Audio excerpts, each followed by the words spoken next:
into the new when you drive a Chevy. It's time for a fresh approach and a new perspective. And find the Chevy that's right for you. Find new experiences, find new roads. Chevrolet. Hey, welcome back to the Missouri Sports Network, MissouriSportsNetwork.com, where everyone has a home field advantage here on high school game day today, presented by Central Bank of the Ozarks, the Missouri State Highway Patrol, Doak Propane, Labor's Local 663, the Bank of Billings, Shelter Insurance Agents Grant Baker and Aurora, Sean Holman in Lockwood, Great Southern Bank, and Labor's Local 663, who reminds us to drive safely in work zones. Great opportunity here as we have welcome into the show both Mr. and Miss Show Me Basketball. And coincidentally, they are both also the Gatorade Players of the Year from Kickapoo High School, Miss Bella Fontleroy. Thanks for joining us. Thanks for having me. And from Blair Oaks High School, Mr. Luke Northweather. Thank you. You're welcome.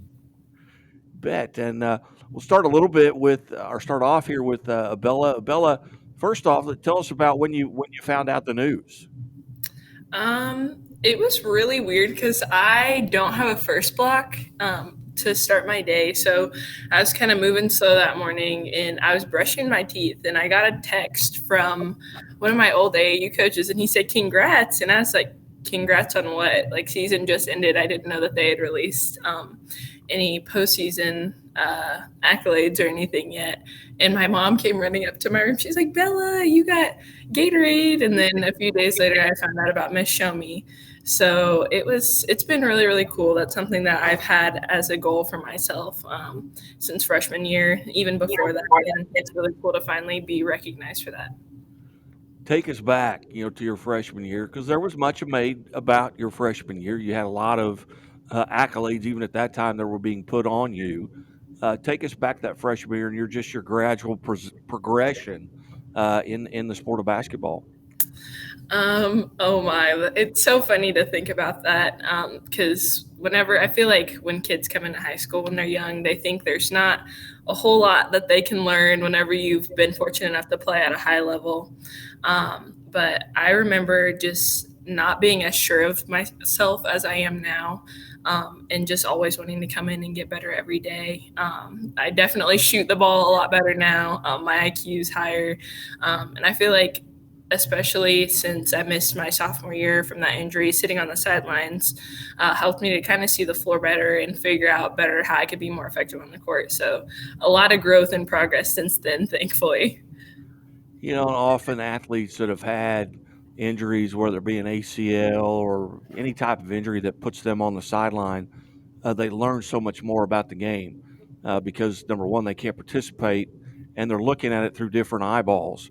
And they learn a lot about themselves, as well. So tell us a little bit about that injury and what you learned about the game at that point and how much you learned about yourself. Honestly, I would sit and study film. Like, we've always done sort of like huddle film breakdowns and things. So anytime Coach P or any of the coaches were doing that, I'd try to peek my head in with them and just see how to run our offense more effectively and just little things that I could improve on. And not only for myself, but to help my teammates out too, because sometimes it's different hearing it from a teammate than it is hearing it from a coach. But as far as myself goes, I love basketball. Like, basketball has been my whole life. Both my parents met playing basketball at Missouri State. And I definitely stayed around it. I helped coach a few youth teams and did all that fun stuff. But outside of that, I started playing the guitar a little bit. I learned how to bake a little bit. I make really good chocolate chip cookies. And other than that, just I spent time with my friends and just did kid stuff, like normal high school stuff. So.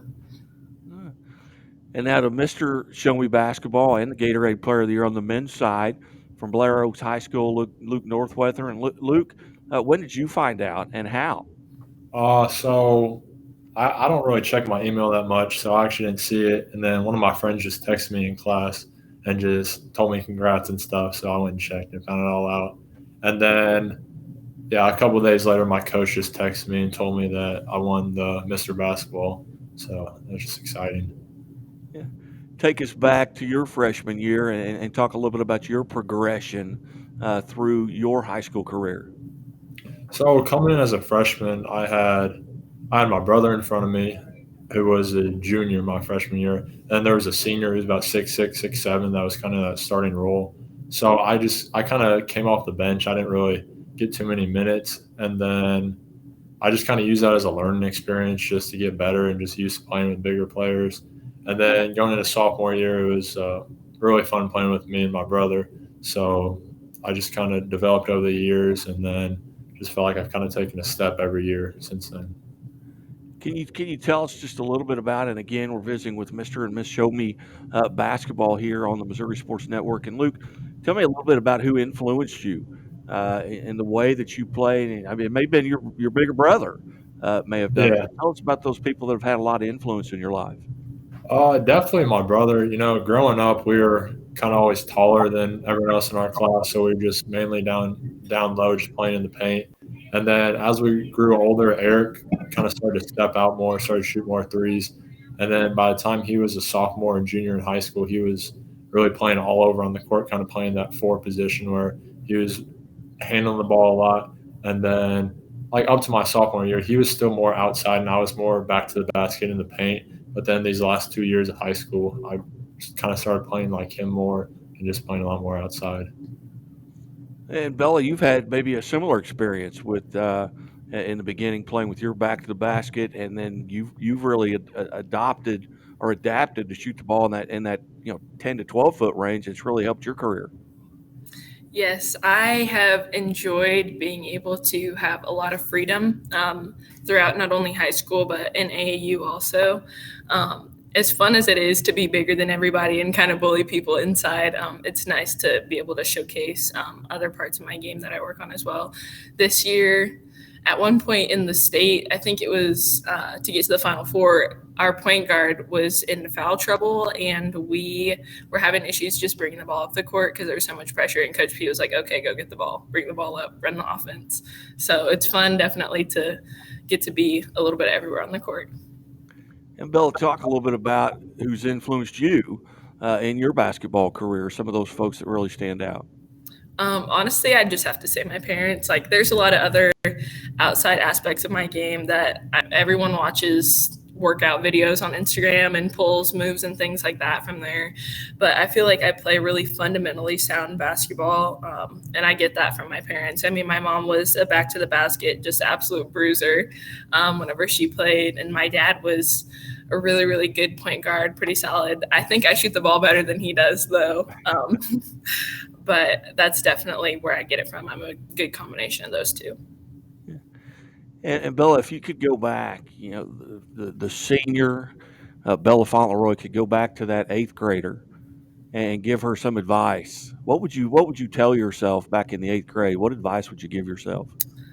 Honestly, just to keep my head down and keep working. There were a lot of things, a lot of adversity that I faced young, and then I also had the opportunity to play up with older people, which whenever you're 13, 14 years old playing on the 16U URBL circuit, like there's a lot of flashiness and a lot of things going on that you could see yourself wanting to get involved with one day, but at the end of the day, you can't get distracted by the followers and all those things. So just to keep my head down and keep working. And Luke, kind of the same question. If you could go back and tell yourself as an eighth grader, give yourself some advice, what would it be? Just stay patient and keep working hard. Just instead of worrying about all the awards and accolades, just keep working hard, and that stuff's going to come eventually. Very good. Very good. And Bella, obviously you've made your decision with Baylor University. Kind of take us through that process, and obviously a lot of folks knocking on your door. Yes, recruiting. I feel extremely blessed to have been through the process that I've been through, especially having a major injury. I know a lot of people aren't as fortunate to continue to have top programs recruit them after things like that happen. But I was very overwhelmed junior year. There was a lot going on. It would be calls every day whenever I had the time. And, as awesome as it is, sometimes it's hard to just find time to be a kid. But I finally narrowed it down after the summer and decided to go on my visits, which initially Baylor wasn't a school that I was going to consider just because of the new staffing changes and things. And I was far along in my process with so many other people. But I took my 5 officials starting in October or starting in September to Arkansas, Virginia Tech, Arizona, Texas Tech, and then Baylor was my last one. And by the time I got to Baylor, I was like worn out.